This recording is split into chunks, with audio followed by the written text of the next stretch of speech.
Hello বন্ধুরা, আজকে আমি দেখাবো কিভাবে এয়ারটেল পেমেন্টস ব্যাঙ্কে পাসওয়ার্ড চেঞ্জ করবেন। তো এয়ারটেল পেমেন্টস ব্যাঙ্ক ওপেন করব।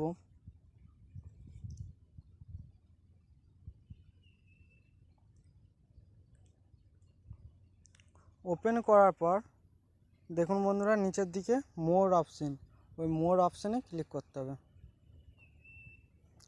মোর অপশানে ক্লিক করার পর এখানে দেখুন বন্ধুরা লেখা আছে সেটিং, ওই সেটিংয়ে ক্লিক করতে হবে। তারপরে এখানে দেখুন পেমেন্ট সেটিং, এইখানেতে ক্লিক করতে হবে। তারপর বন্ধুরা এখানে লেখা আছে দেখুন এয়ারটেল পেমেন্টস ব্যাঙ্ক, ওই এয়ারটেল পেমেন্টস ব্যাঙ্কে ক্লিক করতে হবে। তারপর দেখুন বন্ধুরা এখানে চেঞ্জ এমপিন, ওই চেঞ্জ এমপিনে ক্লিক করতে হবে। তারপর দেখুন বন্ধুরা এন্টার ইওর কারেন্ট এমপিন, তো এখানে যেটা আগের যে এমপিনটা দেওয়া ছিল সেই এমপিনটা এখানে দিতে হবে। তো আমি আমারটা দিয়ে দিচ্ছি। তো ওই এমপিনটা দেওয়ার পরেই দেখুন বন্ধুরা এখানে দিয়ে দিয়েছে এন্টার ইওর নিউ পিন। তো এখানে এবার যে পিনটা আবার দিতে চান তো সেই পিনটা আবার দিতে হবে।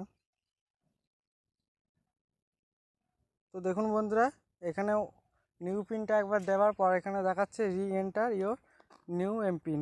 তো এখানে যেটা দিলেন নতুন করে আবার সেটাই আর একবার দিতে হবে।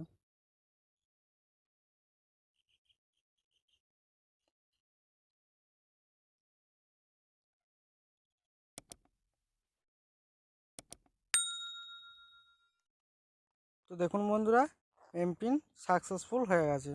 তো এরপর এখানে নিচেতে ওকে, ওই ওকেতে ক্লিক করতে হবে। তো বন্ধুরা এই ছিল আজকের ভিডিওটি যদি ভালো লাগে অবশ্যই লাইক দিন, এবং যারা আমাদের চ্যানেলে নতুন তারা চ্যানেলটি অবশ্যই সাবস্ক্রাইব করে রাখুন পরবর্তী ভিডিও পাওয়ার জন্য।